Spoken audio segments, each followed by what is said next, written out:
नमस्कार बंधुरा आज के आमी एकदम निरामिष पनीर मसाला बानाबो तार जोन्नो एखाने निये नियेछि पनीर। एखाने आमार 200 ग्राम पनीर आछे। पनीरगुलोके एइभाবে आमी छोटो छोटो करे केटे नियेछि।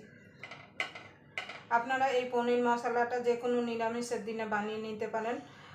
रुटी परोटा नान फ्राइड राइस सबकिछुर संगे खेते किन्तु असाधारण लागे। आमी किभाबे এই পনির মশলাটা বানাই তার জন্য আপনারা পুরো ভিডিওটা দেখবেন। আশা করি আপনাদের ভালো লাগবে। ভিডিওটা দেখে যদি আপনাদের ভালো লাগে তাহলে অবশ্যই একটা লাইক করবেন, শেয়ার করবেন আর চ্যানেলটা অবশ্যই সাবস্ক্রাইব করে নেবেন আর পাশের বেল আইকনটা অবশ্যই বাজিয়ে দেবেন আমি যখন কোনো নিত্য নতুন রেসিপি আপলোড করব সবার আগে পাওয়ার জন্য। তাহলে চলুন আমি এই পনির মশলাটা বানানোর জন্য প্রথমে একটা ভাজা মশলা রেডি করে নেব। দেখুন বন্ধুরা কড়াই বসিয়ে দিয়েছি। আমি ভাজা মশলা একটা রেডি করব তার জন্য নিয়ে নিয়েছি এলাচ, দারচিনি, লবঙ্গ, গোলমরিচ, একটা স্টার আর হচ্ছে জায়ফল মানে জয়ত্রী সরি, এইগুলো দিয়ে শুকনো খোলায় একটু ভেজে নেব।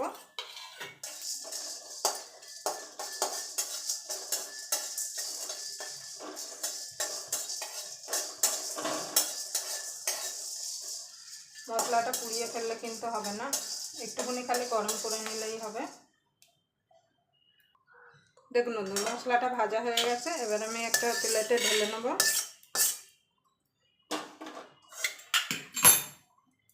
কড়াইতে দিয়ে দেবো তেল।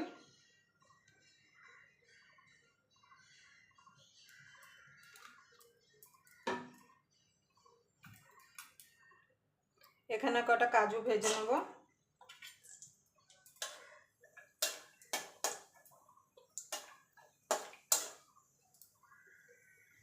দেখুন বন্ধু কাজুটা তুলে নিয়েছি। এবার এই তেলে আমি পনিরগুলো ভেজে নেব।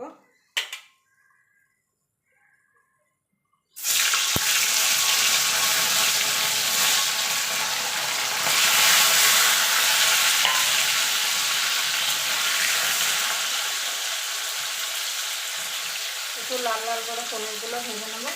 এখানে আমি গরম জল করে নিয়েছি, গরম জলে নুন দিয়ে দিয়েছি। গরম জলে নুন দিয়ে যদি আপনারা পনিরটা ভেজে যদি গরম জলে দেন তাহলে কিন্তু পনিরটা খুব নরম আর সফট হবে। দেখুন বন্ধুরা পনিরগুলো ভাজা হয়ে গেছে। আমি তুলে এবার গরম জলে দিয়ে দেবো। এভাবে সব পনিরগুলো তুলে আমি গরম জলে দিয়ে দেবো।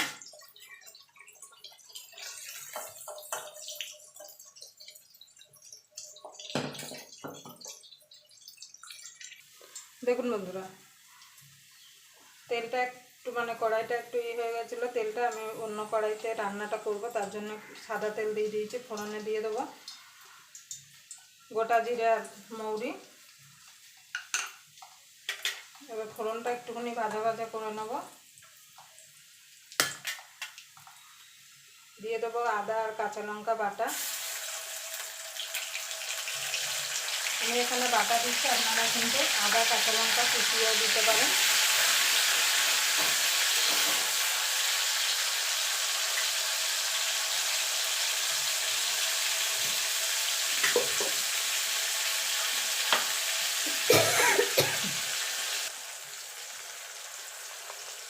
দিয়ে দেবো হলুদ গুঁড়ো,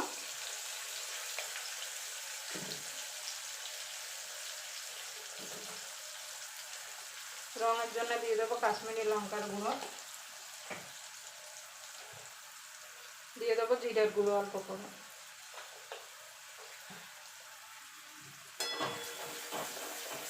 তেলের মধ্যে যদি আপনারা মশলাটা যদি দেন তাহলে সুন্দর কিন্তু একটা রং আসবে।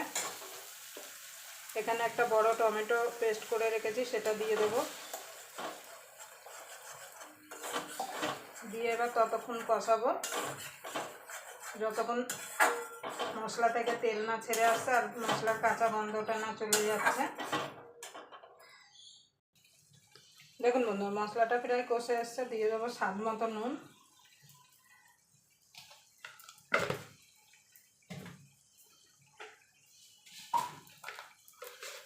চিনি,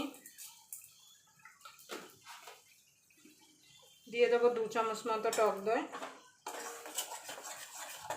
টক দই দিয়ে কিন্তু সঙ্গে সঙ্গে কিন্তু নাড়তে হবে। টক দইটা কিন্তু অবশ্যই গ্যাস কমিয়ে দেবেন।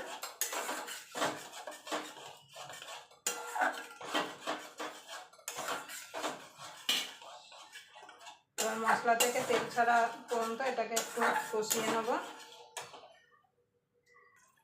দেখুন বন্ধু মশলাটা কষে গেছে, দিয়ে দেবো কচুরি মেথি, মানে মেথি পাতাটা, শুকনো যে মেথি পাতা হয় সেটা।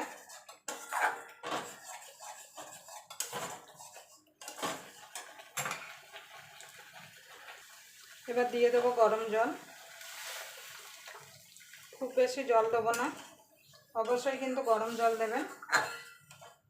এবার ফুটতে দেবো এটাকে, ফুটে উঠলে পনিরগুলো দিয়ে দেবো। আপনারা নুন মিষ্টিটা অবশ্যই চেক করে নেন।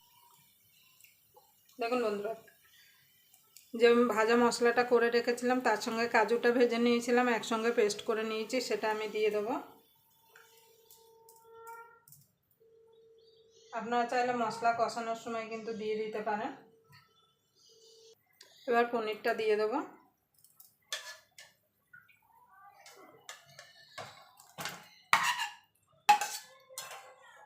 এবার পনিরটা দিয়ে মিনিট 2-3 ফুটিয়ে নেবো, তাহলেই আমাদের নিরামিষ পনির মশলা রেডি হয়ে যাবে।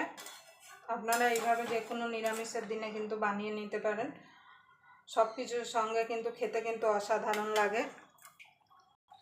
দেখুন বন্ধু পনির মশলাটা রেডি হয়ে গেছে, এবার আমি নামিয়ে দেবো।